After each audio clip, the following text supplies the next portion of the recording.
X4X Fund. سلام، اینجا X4X Fund آکادمیه و امروز میخوایم در مورد نرخ بهره اسمی و حقیقی با شما صحبت کنیم. در واقع نرخ بهره اسمی اون چیزی هستش که بانک‌ها و مراجع اقتصادی اعلام میکنن و نرخ بهره حقیقی اون چیزی هستش که ما تجربهش میکنیم. اما چی واقعاً باعث این تجربه میشه؟ نرخ بهره در تعریف کلی به معنای بهره‌ای هستش که برای پول میپردازیم. به زبان ساده تر، وقتی ما از بانک مبلغی رو به عنوان وام قرض میگیریم، باید اون رو به صورت تدریجی باز پرداخت کنیم. ولی از اونجا که ارزش پول به مرور زمان تغییر میکنه، به منظور کاهش ارزش پول، علاوه بر وام دریافتی، باید مبلغ اضافه‌ای رو تحت عنوان بهره به بانک بپردازیم که میتونه هزینه فرصت سرمایه‌گذاری هم تعریف بشه.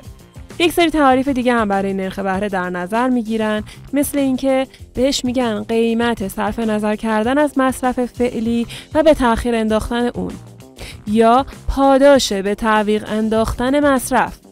در عمل هم ازش به عنوان هزینه استقراض یاد میشه.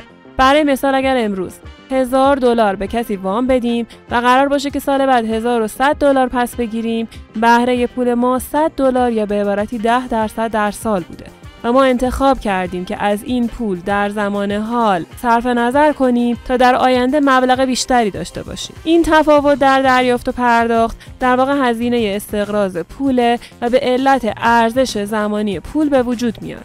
در واقع ارزش پول در امسال و سال بعد با هم متفاوته، چرا که در یک طرف ترازو ما پول امسال و یک سال زمان رو داریم و در طرف دیگه ترازو فقط پول سال بعد. این یک سال زمان به ما این فرصت رو میده که بتونیم از پول ارزش افزوده خلق بکنیم. این نرخ بهره که به راحتی محاسبه و توسط مراجع اقتصادی اعلام میشه، همون نرخ بهره اسمی هستش. اما همونطوری که گفتیم چیزی که تجربه میشه متفاوته.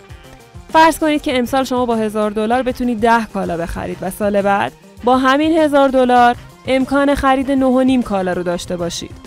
در واقع طی این یک سال قیمت هر کالا از 100 به $105 رسیده و 5% رشد داشته.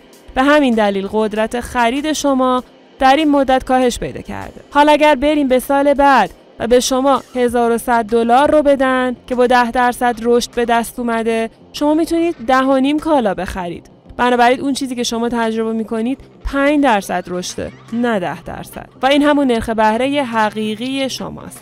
جایی که شما نرخ تورم رو در اون اثر دادید و بعد نرخ بهره رو محاسبه کردید. رابطه نرخ بهره حقیقی و اسمی از طریق رابطه فیشر به دست میاد که در حالت کلی به این فرمه.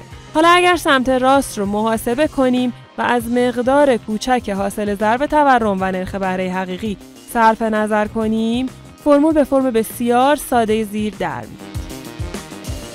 بنابراین در اقتصاد حال حاضر آمریکا که نرخ بهره اسمی حدوداً 5.5% هستش و تورم سالیانه 3.8%، نرخ بهره‌ای که مردم حقیقتاً تجربه می‌کنن در حدود 1.7% هستش. در واقع نرخ بهره اسمی که در بازار پول و بر اساس عرضه و تقاضای پول تعیین میشه، شرایط فعلی بازار و اقتصاد رو نشون میده، در حالی که نرخ بهره حقیقی نشون دهنده قدرت خرید آدم هاست. سرمایه گذاران در صورتی که از تورم به طور دقیق اطلاعی نداشته باشن، میتونن نرخ بازدهی حقیقی رو با مقایسه تفاوت بین بازدهی اوراق قرضه خزانه داری و بازده اوراق محافظت شده از تورم خزانه یا همون تیپس ها با سررسید یکسان که انتظارات تورمی در اقتصاد رو تخمین میزنه به دست بیارن.